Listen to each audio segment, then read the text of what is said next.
Thank you. Thank you so much. Well, good afternoon, everyone. It's my pleasure. I'm excited about being in Hotlanta, as you guys call it. I want to thank you for that warm introduction. I want to also thank Acapella Books, Frank and his staff, and the Jimmy Carter Presidential Library for inviting me to speak to you. But first, I'm a former mayor, so I got to do this. Let me bring greetings from one of America's most interesting, creative, and resilient cities, New Orleans. We are the birthplace of jazz, the home of Louis Armstrong, Mahalia Jackson, Al Hurt. I'm forgetting my people now. The Meters, Wynton Marsalis. No, Fats Domino is who I'm drawing a blank on. You name it, and we have it. They say music and culture oozes up from the pavements in New Orleans. And for you hip-hop fans, I'm not going to leave you out. We're also the home of Cash Money Records and Grammy Award-winning Lil Wayne. So you see, we have it all in New Orleans, and I'm sure most of you have been there or have heard about us, and it's a wonderful, wonderful city. And I'm going to spend about the next 20 to 30 minutes or so to tell you a little bit about an incredible story that most of you have probably followed, but there may be some things that you weren't aware of that I hope to share. Now, the first question I get is, it's almost 6 years after, Ray Nagin, why are you writing a book? Well, to be honest with you, when I got out of office May of 2010, I really wasn't looking to write a book. All I wanted to do was put together kind of what I was calling my own private library of my 8 years in office. But when I got to the Katrina section, I said, oh my God, this is some kind of story. And what got me also is that if you were to Google Hurricane Katrina, you would get as many as 56 million search results at the peak. But what I was starting to understand a little bit better is that the entire story hadn't been captured. And as a matter of fact, there are some things that have been reported that just don't quite get what actually happened. So I decided to write this book because this is much bigger than New Orleans. It's a very instructive story about resiliency, about tragedy, about love and hate, you name it, and there's every kind of emotion in there. Now, he mentioned earlier that I talked to some publishers, and I did. I talked to some agents, and I did. And at the end of the day, they said, once you turn this manuscript over to us, guess what? We have the final say on how the book ends up. Well, you know me, I don't like that kind of stuff.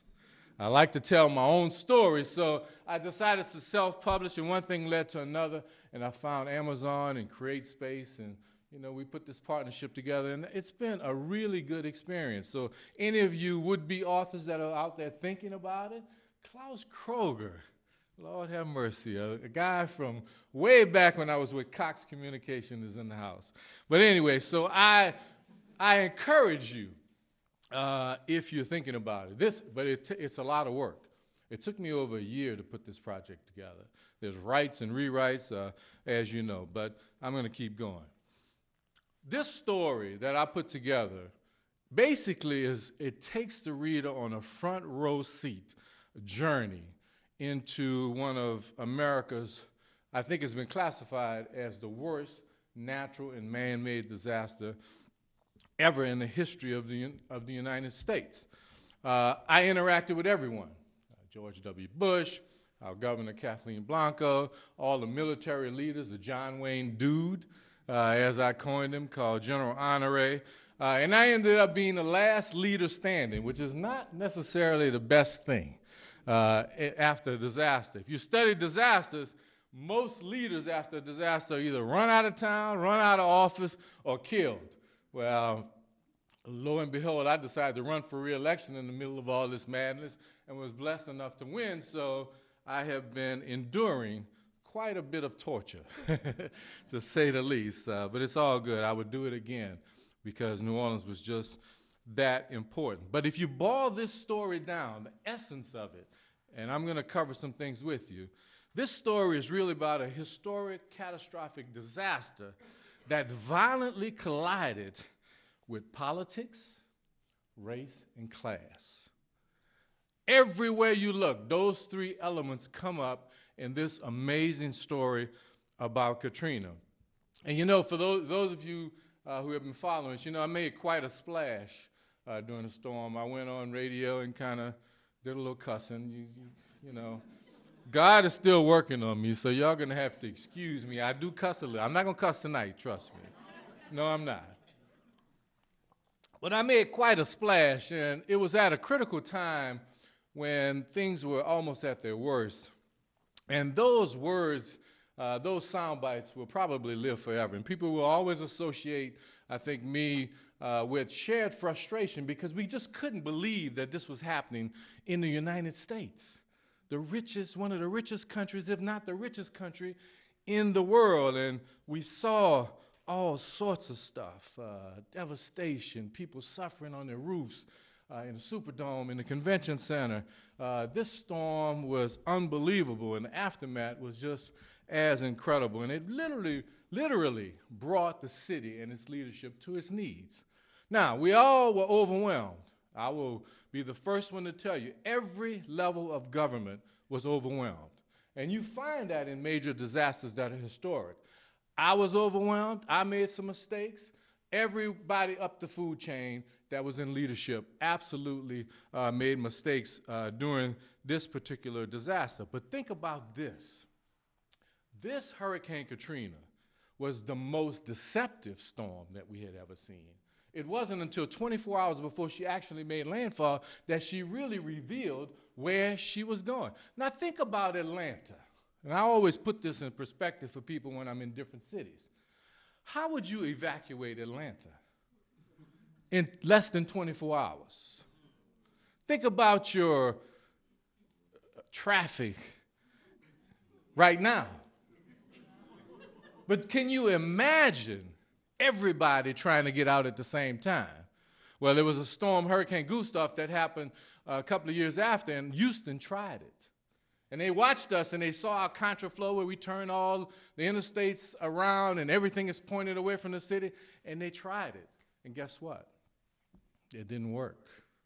They didn't really understand how sophisticated we had gotten in our practices, and we would phase each particular area. And it takes 72 hours for us to totally evacuate an entire metropolitan area of New Orleans. So we had less than 24 hours to get people out. Hurricane Katrina hit. She devastated. We had never seen anything like it. 1,800 people died, unfortunately, over 100 billion with a B dollars in damages. She disrupted thousands and thousands of lives across the Gulf Coast. But let me make a little note that most people don't understand about what we did, because we got a lot of criticism about our evacuation plans. We got about 95 to 96% of all the citizens in that metropolitan area out of harm's way before Katrina hit. Most people think there was some huge number of people left. It's about 4% of the people were left. Unfortunately, those 4% didn't leave for one reason or another, couldn't leave because of money or whatever, and they were stranded. And that's where the disaster unfolded. But keep in mind, New Orleans is a city that's built like a bowl. The closer you are to the river or to the lake, the higher the ground. As time went on, the ground subsided in the middle of the city. So it's like a bowl.